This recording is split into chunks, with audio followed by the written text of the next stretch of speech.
7 hermanos desaparecidos. La confesión de la directora. Nunca olvidaré el sonido de la lluvia contra las ventanas del orfanato San Miguel. Era un recordatorio constante de que el mundo exterior existía, pero para nosotros permanecía inalcanzable. Mi nombre es Elena Vázquez y durante 20 años he trabajado como periodista investigando casos de personas desaparecidas.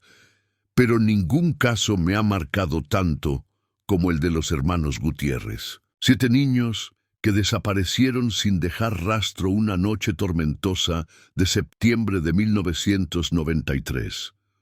El orfanato se encontraba en las afueras de un pequeño pueblo costero, donde el viento del océano traía consigo la promesa de historias por contar. Un edificio de piedra gris que se alzaba imponente contra el cielo, con sus ventanas estrechas y su jardín descuidado. Las paredes estaban cubiertas de hiedra que trepaba como dedos buscando alcanzar el tejado. Los niños lo llamaban la casa de los susurros, porque decían que por las noches se escuchaban voces en los pasillos. La primera vez que visité el lugar, sentí un escalofrío recorrer mi espalda. Ya habían pasado 28 años desde la desaparición, pero el edificio conservaba esa sensación de abandono y tristeza. Me detuve frente a la verja oxidada y observé la estructura que ahora estaba cerrada. Las autoridades nunca encontraron evidencia suficiente para presentar cargos contra nadie. Los expedientes se llenaron de polvo en algún archivo olvidado. Recuerdo haber leído los documentos originales, pasando mis dedos por las fotografías en blanco y negro de 7 rostros sonrientes. Mario el mayor con 12 años, responsable y protector. Ana de 11 con su mirada inteligente y determinada. Los gemelos Carlos y Pedro de 9, inseparables y traviesos. Isabel de 7, tímida pero observadora. Santiago de 5, siempre dibujando en cualquier papel que encontraba.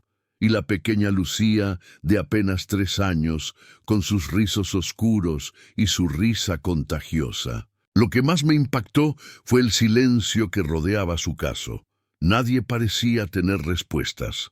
La directora del orfanato, en aquel entonces, Magdalena Ortiz, siempre mantuvo la misma versión. Los niños simplemente no estaban en sus camas una mañana. Las puertas y ventanas permanecían cerradas. No había signos de forzamiento ni lucha. Era como si se hubieran desvanecido en el aire. Los habitantes del pueblo hablaban en voz baja cuando mencionaban el orfanato. Algunos decían que estaba maldito, otros que los niños habían sido adoptados ilegalmente. Las teorías se multiplicaban, pero ninguna tenía fundamento. Mientras tanto, el caso se enfriaba como las cenizas de una hoguera olvidada. Durante años intenté reconstruir lo ocurrido aquella noche, entrevistando a antiguos empleados, revisando registros públicos, buscando cualquier pista que pudiera conducir a la verdad. Pero cada camino terminaba en un callejón sin salida.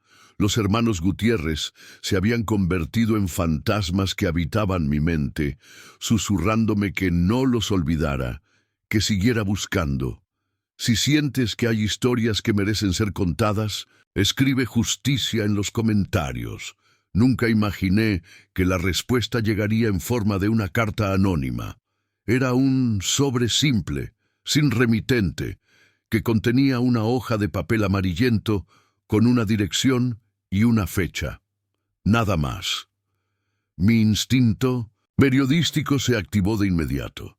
Después de tanto tiempo investigando, había aprendido a reconocer cuando estaba frente a algo importante. La dirección pertenecía a una residencia para ancianos en las montañas, a unas 3 horas del pueblo. La fecha indicaba el próximo martes, dentro de 5 días. No sabía quién había enviado la carta ni qué encontraría allí. Pero no dudé ni un segundo. Esta podría ser la oportunidad que había estado esperando durante tanto tiempo. El viaje hacia las montañas me dio tiempo para reflexionar sobre todo lo que sabía del caso. Los hermanos Gutiérrez habían llegado al orfanato después de perder a sus padres en un accidente de tráfico. No tenían otros familiares que pudieran hacerse cargo de ellos. Según los registros, se adaptaron bien a su nueva vida, aunque Mario siempre insistía en que debían permanecer juntos. Las manos me temblaban ligeramente mientras conducía por la carretera sinuosa. El paisaje cambiaba gradualmente. Los árboles se volvían más densos y el aire más fresco.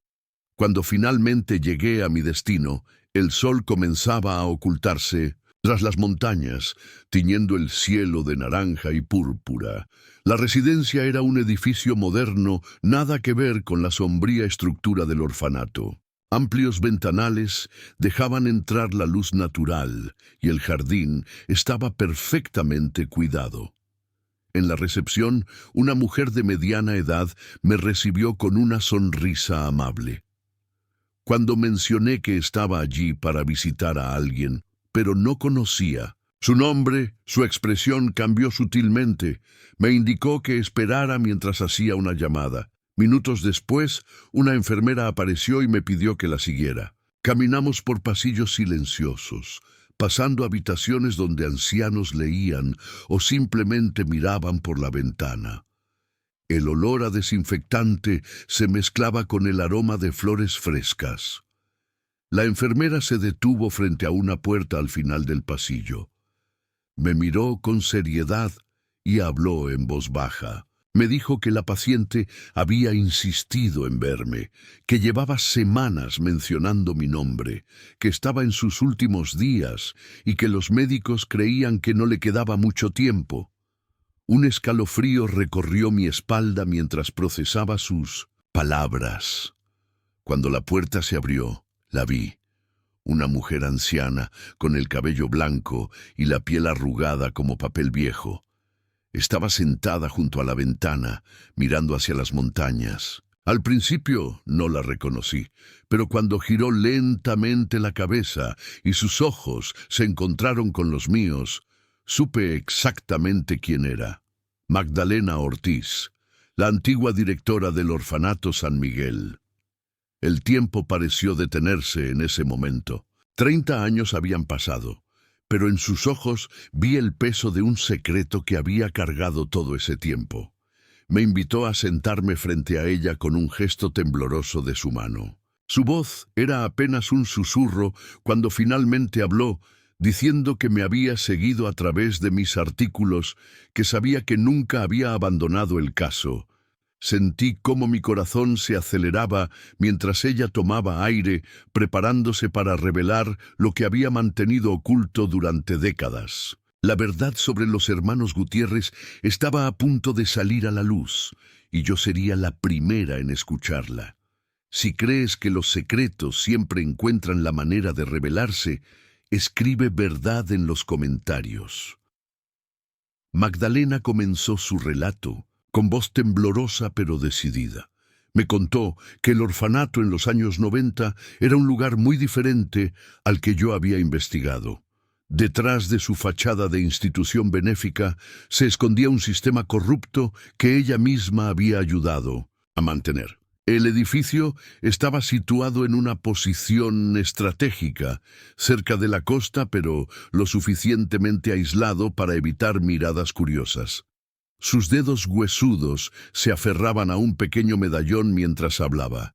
Me explicó que el director general, un hombre llamado Ernesto Figueroa, tenía conexiones con personas poderosas que buscaban adoptar niños, evitando los procedimientos legales. Algunas familias adineradas estaban dispuestas a pagar grandes sumas de dinero para conseguir un niño, rápidamente y sin preguntas. El aire en la habitación se volvió pesado mientras Magdalena describía cómo funcionaba el sistema. Los niños eran seleccionados cuidadosamente, generalmente aquellos sin familiares que pudieran buscarlos o hacer preguntas incómodas. La documentación se falsificaba, los registros se alteraban y las autoridades locales miraban hacia otro Lado gracias a generosos sobornos. Sentí náuseas al escuchar los detalles de esta red de tráfico infantil que había operado impunemente durante años. Pero lo que más me impactó fue cuando llegó al punto donde los hermanos Gutiérrez entraron en la historia. Magdalena desvió la mirada hacia la ventana, como si no pudiera enfrentar sus propios recuerdos mientras hablaba. Los hermanos habían llegado al orfanato en un momento crítico. Figueroa acababa de recibir una solicitud especial de una familia extranjera que buscaba adoptar varios niños. La oferta económica era extraordinaria, suficiente para que todos los involucrados recibieran una compensación considerable. Pero había un problema fundamental. Los hermanos Gutiérrez se negaban a separarse. Mario, el mayor, había hecho una promesa a sus padres antes de morir. Cuidaría de sus hermanos y se aseguraría de que permanecieran juntos pasara lo que pasara. El niño de 12 años demostraba una determinación sorprendente para su edad.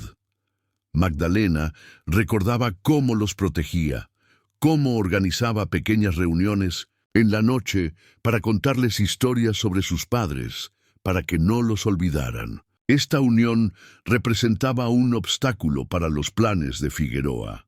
Las familias rara vez querían adoptar a 7 niños a la vez, y separarlos significaba enfrentarse a la resistencia de Mario.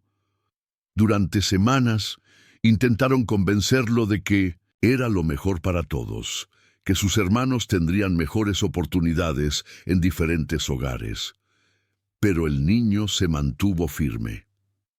La noche del 15 de septiembre de 1993 cambió todo. Magdalena respiró profundamente antes de continuar. Sus manos temblaban visiblemente y noté que una lágrima solitaria rodaba por su mejilla arrugada. El sonido de la lluvia contra la ventana de la residencia me transportó a aquella noche tormentosa de hace 3 décadas. Figueroa había tomado una decisión. Los hermanos Gutiérrez serían trasladados esa misma noche, todos juntos, a un destino que Magdalena desconocía en ese momento. Le dijeron que era una familia adinerada en el extranjero, que los niños tendrían una vida mejor, que era lo correcto. Ella eligió creerlo, o al menos eso se dijo a sí misma durante años. Si crees que la verdad siempre debe salir a la luz, por dolorosa que sea, escribe memoria en los comentarios. Aquella noche lluviosa, Magdalena ayudó a administrar un sedante suave en la cena de los niños. Me describió con dolor cómo los vio quedarse dormidos uno a uno, cómo los cargaron hasta una furgoneta negra que esperaba en la parte trasera del orfanato. El sonido de la lluvia amortiguaba cualquier ruido que pudieran hacer. Me contó que el último en ser llevado fue Mario, y que incluso en su estado semiconsciente, el niño intentó resistirse. La culpa en su voz era palpable mientras relataba cómo cerraron las puertas de la furgoneta y cómo ésta desapareció en la noche tormentosa. A la mañana siguiente, cuando se reportó la desaparición, ella representó su papel a la perfección. Sorpresa, preocupación, colaboración con las autoridades. Sabía que no encontrarían nada porque todo había sido meticulosamente planeado. Durante los siguientes días, semanas y meses, Magdalena esperó noticias sobre los niños. Figueroa le había prometido que le informaría sobre su adaptación a su nuevo hogar, pero la información nunca llegó. Cuando finalmente reunió el valor para preguntar directamente, recibió una mirada fría y una advertencia velada. Los hermanos Gutiérrez ya no eran su preocupación. Caso cerrado. La vida en el orfanato continuó como si nada hubiera pasado. Nuevos niños llegaron, otros se fueron. El sistema siguió funcionando con su terrible eficiencia. Pero Magdalena nunca pudo olvidar aquellos 7 rostros, especialmente el de Mario, con sus ojos acusadores mientras lo cargaban a la furgoneta. Años después, cuando Figueroa murió de un ataque cardíaco, Magdalena comenzó su propia investigación. Utilizó los pocos contactos que tenía, revisó documentación a la que antes no había tenido acceso, buscó cualquier pista sobre el destino de los hermanos. Lo que descubrió la dejó devastada.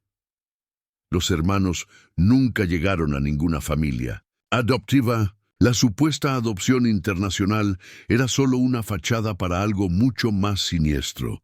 Figueroa trabajaba con una red de tráfico de personas que operaba en varios países. Los niños mayores eran vendidos como mano de obra, mientras que los más pequeños terminaban en hogares sin ningún tipo de supervisión legal. Magdalena se detuvo en este punto de su relato. Su respiración se había vuelto laboriosa y pude ver el inmenso esfuerzo que le suponía continuar. Le ofrecí un vaso de agua que aceptó con manos temblorosas. El sol se había puesto completamente y la habitación estaba ahora iluminada solo por una pequeña lámpara que proyectaba sombras alargadas en las paredes. Cuando retomó su historia, su voz había adquirido un tono diferente, más determinado.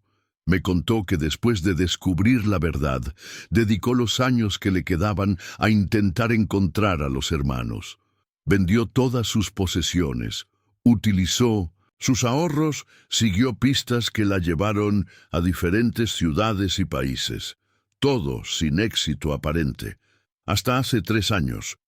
Un encuentro casual en un mercado de una pequeña ciudad del norte cambió todo. Una mujer de unos 40 años que vendía artesanías llamó su atención. No era su rostro, sino un pequeño gesto, la forma en que inclinaba la cabeza mientras escuchaba a los clientes. Exactamente igual que Ana Gutiérrez lo hacía cuando era niña. Si piensas que el destino nos conecta de formas misteriosas, escribe encuentro en los comentarios. Magdalena observó a la mujer durante días antes de reunir el valor para acercarse. Con manos temblorosas, me entregó una fotografía desgastada. En ella se veía a una mujer adulta con el cabello oscuro recogido en una trenza, sonriendo tímidamente a la cámara. Aunque el tiempo había transformado sus rasgos infantiles, pude reconocer en sus ojos la misma mirada inteligente de la niña en las fotografías del expediente. Ana, la segunda de los hermanos Gutiérrez, había sobrevivido y construido una nueva vida. Magdalena me contó cómo finalmente se acercó a ella, no revelando inmediatamente quién era, sino como una clienta interesada en sus artesanías. Establecieron una relación cordial que con el tiempo se transformó en confianza. Después de semanas, Magdalena finalmente encontró el momento adecuado para preguntarle sobre su pasado, sobre si tenía hermanos, sobre si recordaba un orfanato cerca del mar.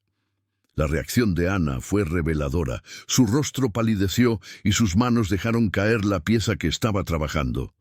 Durante un largo momento, no dijo nada, solo miró a Magdalena con una mezcla de miedo y reconocimiento. Finalmente, con voz apenas audible, preguntó: ¿Quién eres realmente?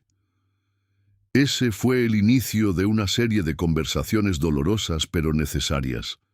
Ana había pasado años intentando olvidar su pasado, construyendo una nueva identidad, alejándose de los recuerdos traumáticos. Cuando finalmente aceptó hablar, le contó a Magdalena lo que había ocurrido después de aquella noche lluviosa. Los hermanos fueron separados poco después de salir del orfanato. Mario, Carlos y Pedro fueron enviados a trabajar en una plantación remota, donde las condiciones eran inhumanas. Ana y Isabel terminaron en una casa donde se les obligaba a realizar tareas domésticas interminables.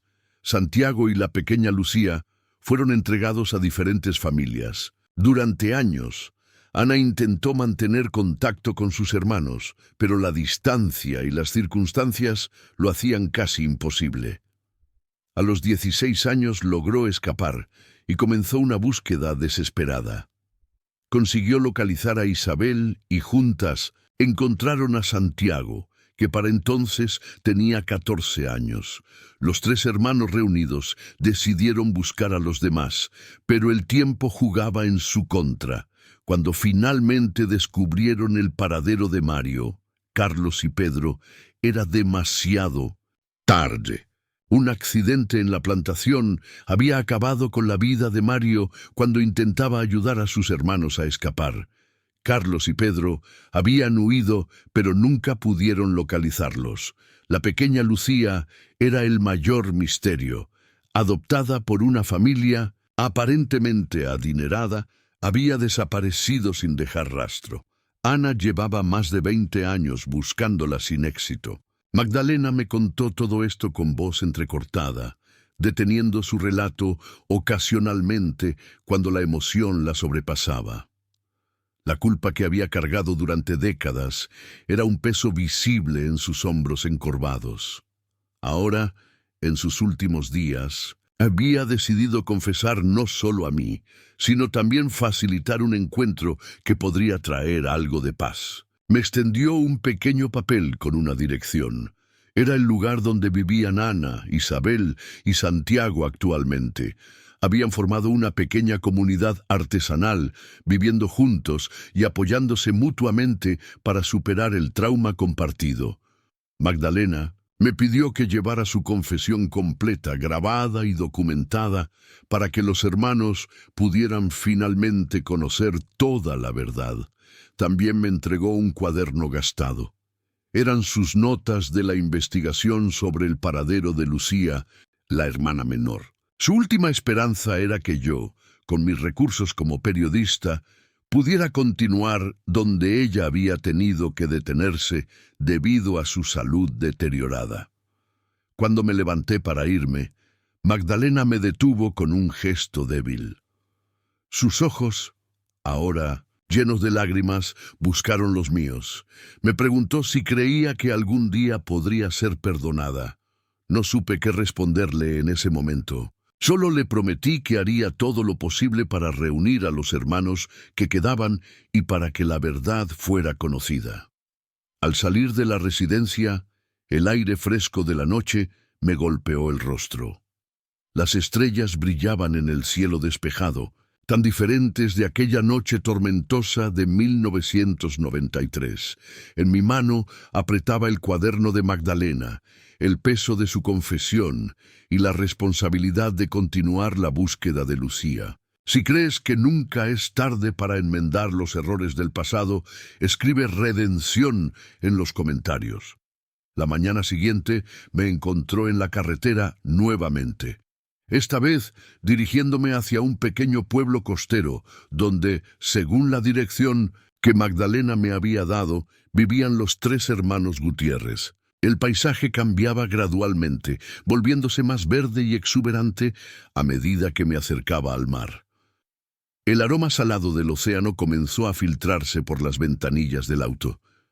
Durante el viaje, mi mente repasaba una y otra vez la confesión de Magdalena.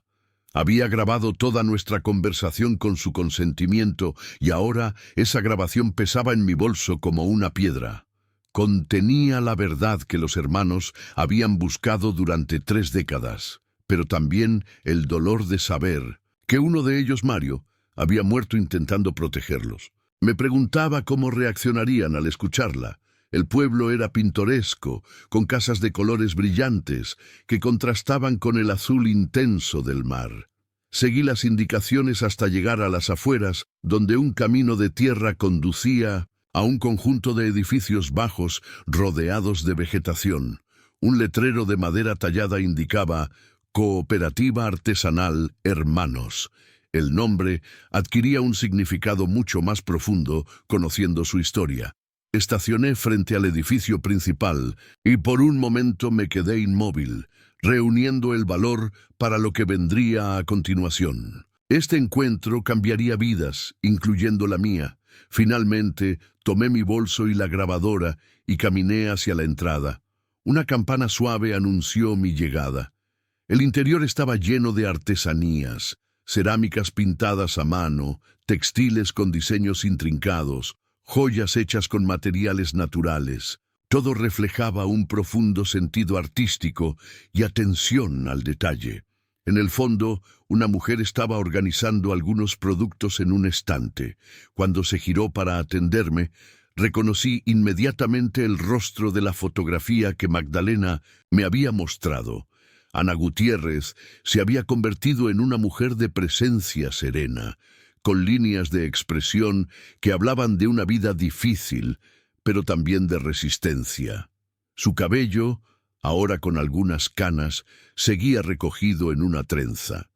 Sus ojos, del mismo color café oscuro que en las fotografías de su infancia, me estudiaron con curiosidad. Me presenté como periodista interesada en historias de superación. No mencioné a Magdalena ni el orfanato inmediatamente. Quería establecer una conexión antes de revelar el verdadero motivo de mi visita. Ana me mostró la cooperativa con orgullo, explicando cómo habían construido ese espacio como un refugio para artistas locales, muchos de ellos con historias difíciles a sus espaldas. Mientras recorríamos el lugar, conocí a Isabel. Ya no era la niña tímida de las fotografías, sino una mujer de carácter fuerte que dirigía los aspectos administrativos de la cooperativa. A diferencia de Ana, sus ojos mostraban una desconfianza inmediata hacia mí. Años de trauma habían construido barreras que no serían fáciles de derribar. Santiago apareció más tarde, llegando de un taller donde enseñaba arte a niños del pueblo. El pequeño que dibujaba en cualquier papel que encontraba se había convertido en un artista talentoso. Sus manos, manchadas de pintura, hablaban de una pasión que había sobrevivido a pesar de todo. Cuando finalmente nos sentamos en una pequeña sala detrás de la tienda, decidí que era el momento de la verdad. Les conté sobre mi investigación del caso de los hermanos Gutiérrez, sobre los años dedicados a intentar descubrir qué había pasado aquella noche de 1993. Mencioné la carta anónima y mi encuentro con Magdalena. El silencio que siguió fue denso, cargado de emociones contenidas. Ana fue la primera en hablar, preguntándome con voz controlada cómo estaba Magdalena.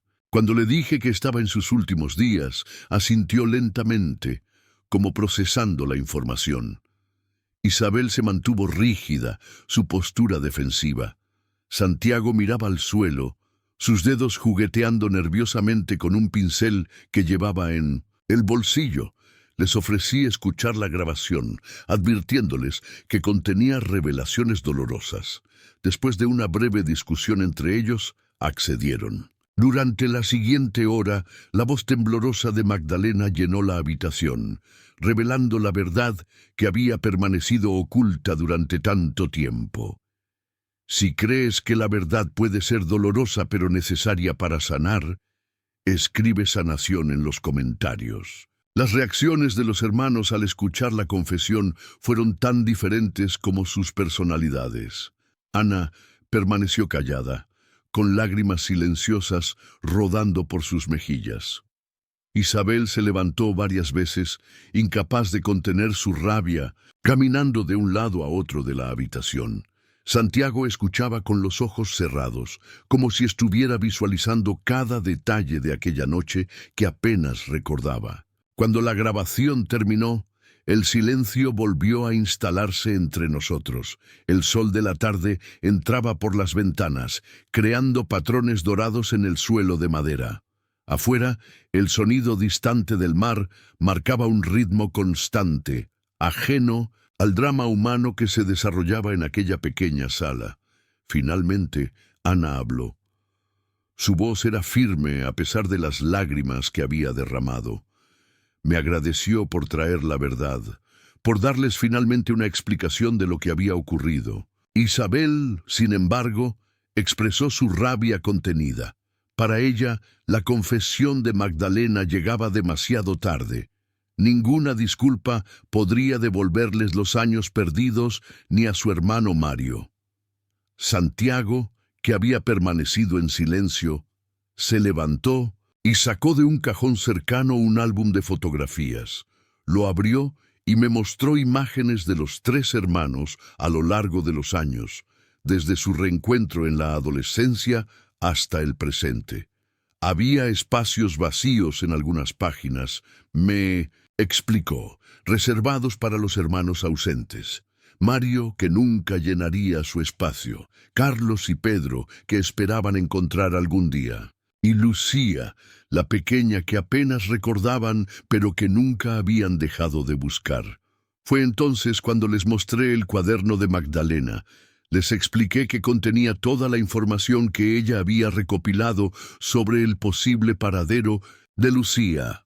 La esperanza iluminó sus rostros cuando mencioné que, con mis recursos como periodista y su información como punto de partida, existía la posibilidad real de encontrarla. Pasamos las siguientes horas revisando el cuaderno, conectando piezas de información, estableciendo un plan de acción. Ana me contó más detalles sobre sus propios intentos de localizar a Lucía. Habían seguido pistas en varias ciudades, contratado detectives privados cuando pudieron permitírselo, incluso creado páginas en redes sociales dedicadas a la búsqueda. A medida que la noche avanzaba, una nueva determinación crecía entre nosotros.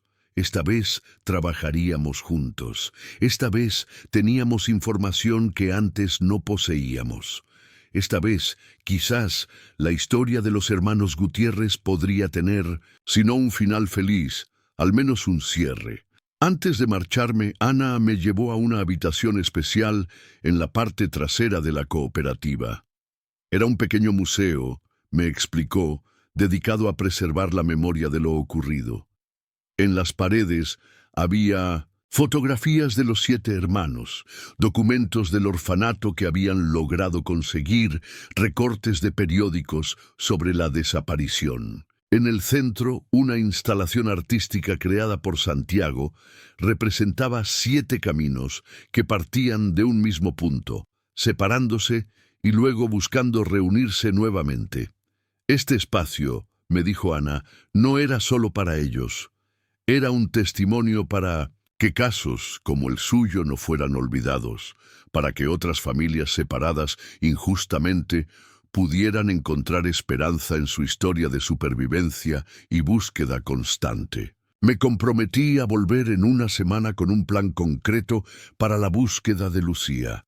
Mientras me despedía, Isabel, que había mantenido su distancia emocional durante toda la visita, se acercó y me entregó una pequeña pieza de cerámica. Era un pájaro azul con las alas extendidas, listo para volar.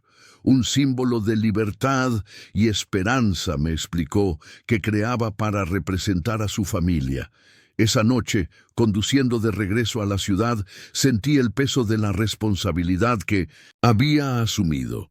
Ya no era solo una periodista investigando un caso antiguo. Me había convertido en parte de esta historia, en un puente entre el pasado doloroso y un posible futuro de reconciliación. Si crees que encontrar a nuestros seres queridos es el mayor tesoro, escribe búsqueda en los comentarios. Los días siguientes los dediqué a sumergirme completamente en la búsqueda de Lucía Gutiérrez.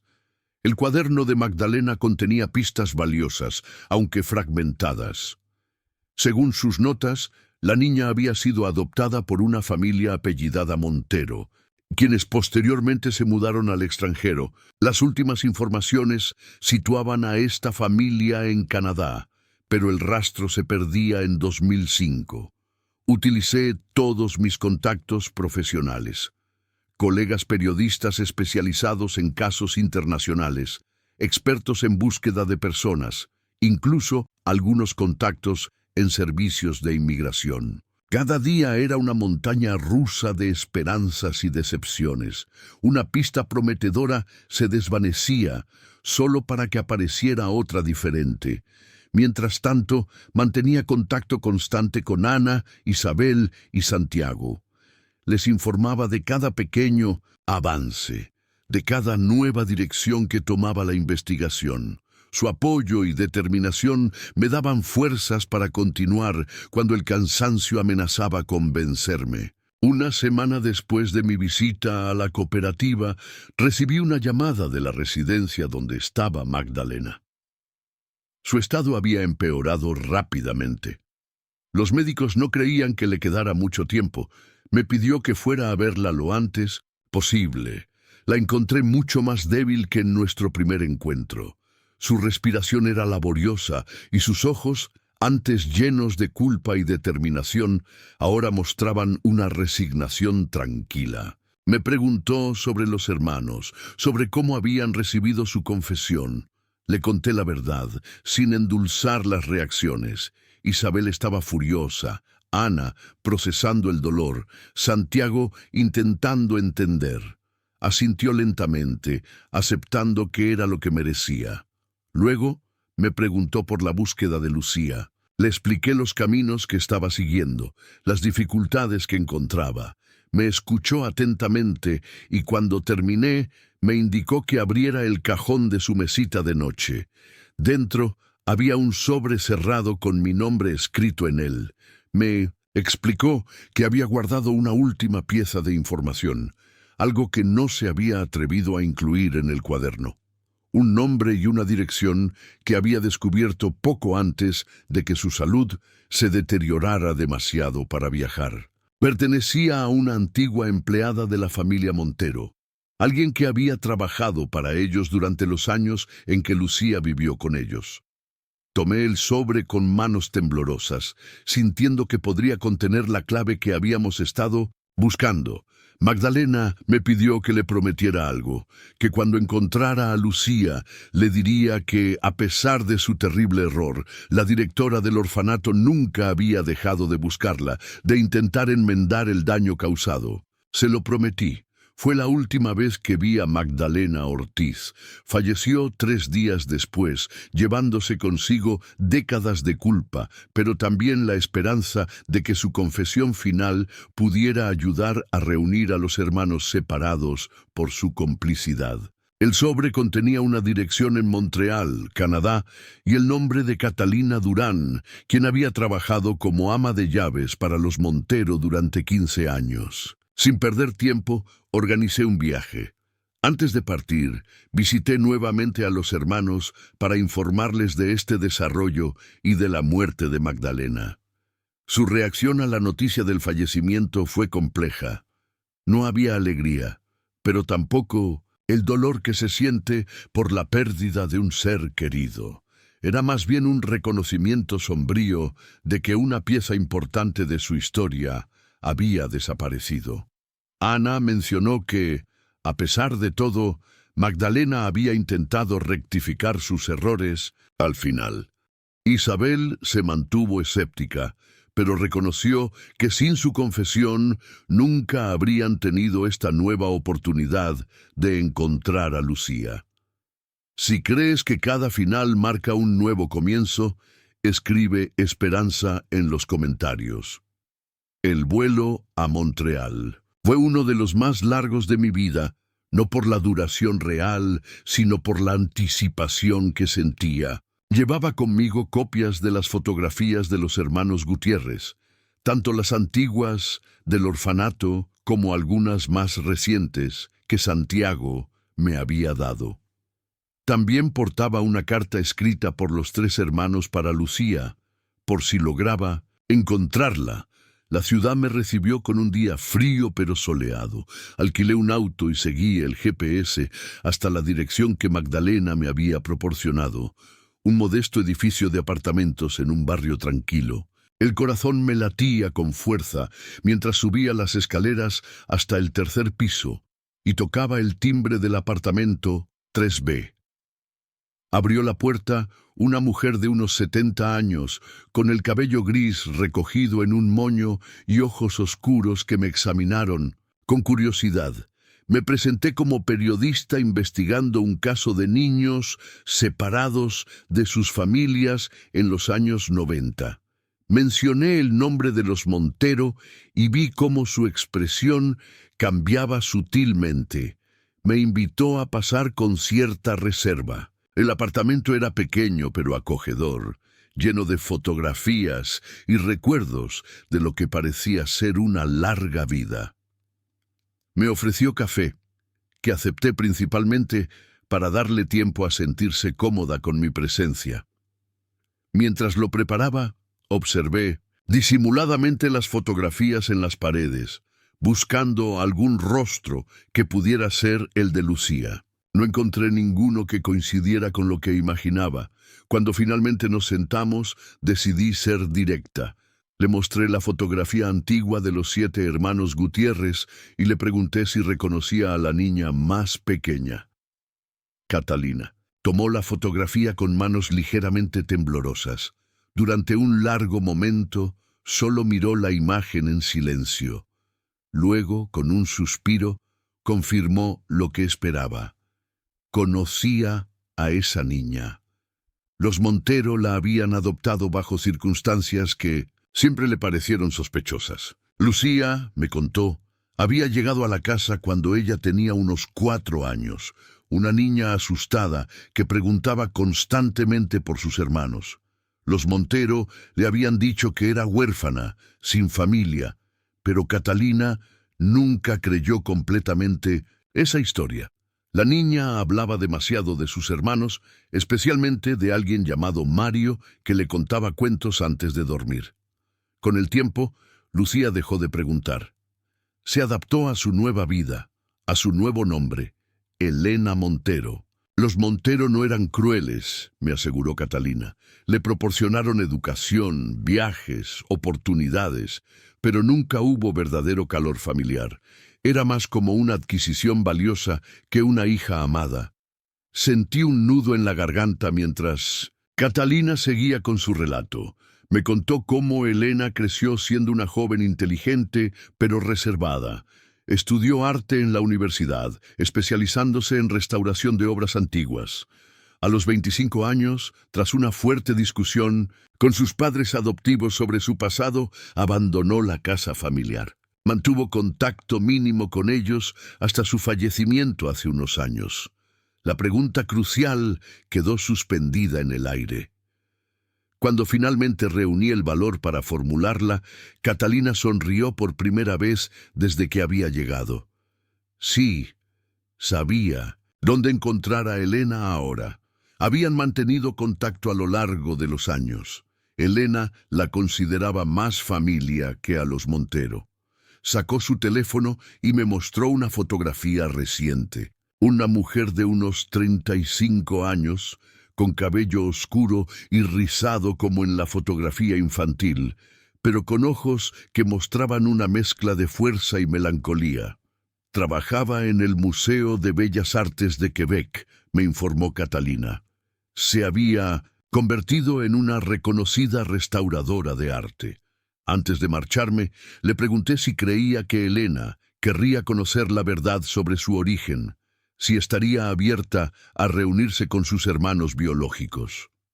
Catalina reflexionó antes de responder. Me contó que Elena siempre había sentido que algo faltaba en su vida, que a veces mencionaba sueños recurrentes sobre un grupo de niños en una gran casa junto al mar. Creía que sí, que a pesar del dolor que podría causarle, Elena necesitaba conocer la verdad. Me dio su número de teléfono y me hizo prometer que la mantendría informada. Antes de salir por la puerta, me detuvo para decirme algo más. Elena tenía una hija de 10 años. La había llamado María, aunque nunca había podido explicar exactamente por qué había elegido ese nombre. Si crees que algunos lazos son tan fuertes que ni el tiempo ni la distancia pueden romperlos, escribe familia en los comentarios. Decidí no llamar a Elena inmediatamente. Esta noticia no podía darse por teléfono. Tomé un tren a Quebec esa misma tarde, sintiendo que cada kilómetro me acercaba a completar un círculo que había comenzado a trazarse 30 años atrás. Durante el viaje, llamé a Ana para contarle lo que había descubierto. Su reacción fue de absoluta emoción contenida. Me pidió que procediera con cautela, que respetara los tiempos y sentimientos de Lucía, o Elena como ahora se llamaba. Llegué a Quebec al anochecer y me hospedé en un pequeño hotel cerca del museo. Esa noche apenas pude dormir pensando en cómo abordaría el encuentro del día siguiente. ¿Cómo se le dice a alguien que toda su historia personal es diferente a lo que cree? ¿Cómo se le explica que la familia que busca en sus sueños es real y la ha estado buscando durante décadas? A la mañana siguiente me dirigí al museo a primera hora. Pregunté por Elena Montero en recepción y me informaron que estaba trabajando en el laboratorio de restauración, pero que no atendía al público. Decidí esperar, observando las obras de arte para calmar mi ansiedad. Pasé horas así, hasta que finalmente la vi salir para su pausa del almuerzo. Lucía Gutiérrez, ahora Elena Montero, caminaba con la confianza de alguien que conoce su valor. Su cabello rizado estaba recogido en un moño desordenado y llevaba una bata de laboratorio sobre ropa casual. Mientras se dirigía a la cafetería del museo, reuní todo mi valor y me acerqué. Me presenté como periodista investigando historias de reencuentros familiares. Vi la sorpresa en sus ojos, pero también una chispa de curiosidad. Aceptó tomar un café conmigo, aunque con evidente recelo. Durante los primeros minutos, mantuve la conversación en terreno neutral, hablando sobre mi trabajo, sobre el museo, sobre su especialidad en restauración. Poco a poco, sentí que se relajaba, que la desconfianza inicial disminuía. Finalmente, cuando creí que era el momento adecuado, saqué la fotografía de los 7 hermanos Gutiérrez. Se la mostré sin decir nada, observando atentamente su reacción. Elena la tomó con expresión confusa al principio, que rápidamente se transformó en asombro. Sus dedos rozaron suavemente el rostro de cada niño, deteniéndose en la pequeña de 3 años que sonreía tímidamente a la cámara. Con voz apenas audible, me preguntó quiénes eran esos niños. Le conté entonces la historia completa: el orfanato San Miguel, la desaparición en 1993, la red de tráfico infantil, la separación de los hermanos, la búsqueda incansable que Ana, Isabel y Santiago habían mantenido durante 30 años. Le hablé de Mario y su sacrificio, de los gemelos Carlos y Pedro que seguían desaparecidos. Le mostré fotografías actuales de sus 3 hermanos y la carta que habían escrito para ella. Elena escuchó todo en silencio, con lágrimas deslizándose por sus mejillas. Cuando finalmente habló, su voz era firme a pesar de la emoción. Me dijo que toda su vida había sentido que algo fundamental faltaba, que sus sueños estaban poblados por rostros que no podía recordar claramente al despertar. Me contó que su hija a veces dibujaba una casa grande junto al mar, sin haberla visitado nunca. Le pregunté si querría conocer a sus hermanos. Sin dudarlo un segundo, asintió. Necesitaba tiempo para procesarlo todo, para prepararse emocionalmente, pero quería ese reencuentro más que nada en el mundo. 2 semanas después, acompañé a Elena y su hija María al pequeño pueblo costero, donde la cooperativa artesanal Hermanos se había convertido en un símbolo de resistencia y esperanza. El reencuentro fue una explosión de emociones contenidas durante décadas. Ana, que ahora tenía 42 años, abrazó a su hermana pequeña como si temiera que pudiera desvanecerse. Isabel, siempre más reservada, no pudo contener las lágrimas mientras sostenía las manos de Elena. Santiago, el artista, observaba maravillado el parecido entre la pequeña María y el hermano que nunca conoció. Si crees que el amor puede sobrevivir a las peores tempestades, escribe reencuentro en los comentarios. Los días siguientes fueron un torbellino de historias compartidas, de recuerdos recuperados, de piezas de un rompecabezas familiar que finalmente comenzaban a encajar. Elena recordaba fragmentos de su vida en el orfanato, el sonido de la lluvia contra las ventanas, las historias que Mario les contaba antes de dormir, las canciones que Ana cantaba para calmar a los más pequeños cuando tenían miedo. María, la hija de Elena, formó un vínculo inmediato con sus tíos, especialmente con Santiago, con quien compartía la pasión por el arte. La niña mostraba un talento natural para el dibujo, capturando escenas familiares con una sensibilidad que sorprendía a todos. En sus ilustraciones siempre aparecían 7 figuras, aunque solo conocía a 4 de sus tíos. Cuando le preguntaron por qué dibujaba a 7 personas, respondió simplemente que la familia no estaba completa todavía. Elena decidió quedarse en el pueblo. Arregló un traslado profesional a un museo regional cercano y compró una pequeña casa junto a la cooperativa. Quería que su hija creciera conociendo sus raíces, rodeada del amor familiar que a ella le habían arrebatado. También se sumó activamente a la búsqueda de Carlos y Pedro, utilizando sus contactos en el mundo del arte y la cultura para difundir su historia. Un mes después del reencuentro, organizamos una ceremonia en memoria de Mario. Fue un acto íntimo en la playa. Al atardecer, cada hermano compartió un recuerdo del mayor de los Gutiérrez, del niño que había prometido protegerlos y que había dado su vida intentando cumplir esa promesa. Santiago había creado una escultura en su honor. 7 pájaros volando en 1900 formación, con uno ligeramente adelantado, guiando a los demás. La historia de los hermanos Gutiérrez comenzó a extenderse. Primero localmente, luego a nivel nacional. Escribí un extenso reportaje que fue publicado en varios periódicos importantes. Otras víctimas de redes similares de tráfico infantil comenzaron a contactarnos buscando ayuda para sus propias búsquedas. La cooperativa se transformó en un punto de referencia para familias separadas injustamente. 6 meses después del reencuentro de Elena con sus hermanos, recibimos una llamada inesperada.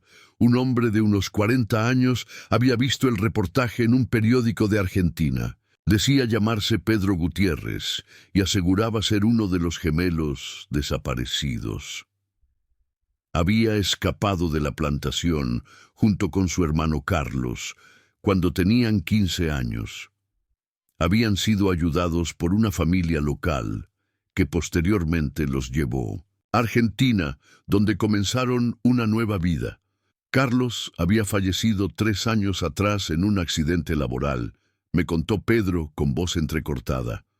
Pero había dejado 2 hijos que llevaban en sus rostros los rasgos inconfundibles de los Gutiérrez. Pedro había intentado durante años encontrar a sus otros hermanos, pero sin recursos ni información suficiente, sus búsquedas siempre terminaban en callejones sin salida.